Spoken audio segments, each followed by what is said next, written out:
is your child showing excessive laughing without any reason, and it kind of becomes embarrassing for you that he keeps laughing without any reason, or just sitting alone and laughing?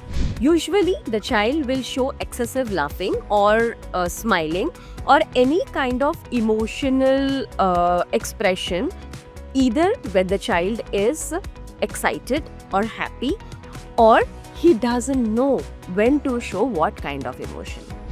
I'll give an example for that. Suppose my child is coming for the therapy and the child shows this behavior whenever he goes to the ball pool area.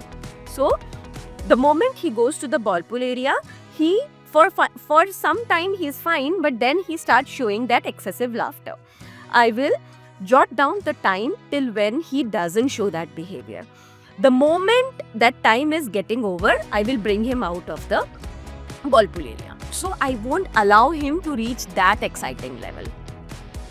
Then I will slowly increase the time so that he learns to manage his excitement. So for this, you might have to wait till he reaches the developmental age of 3.5 years of age with therapy.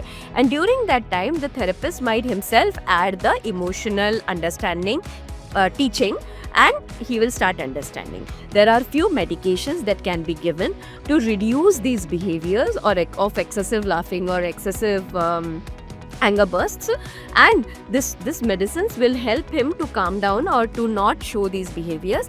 And during that time, you can start teaching the skills to the child, and then the medicines can be reduced. Thank you.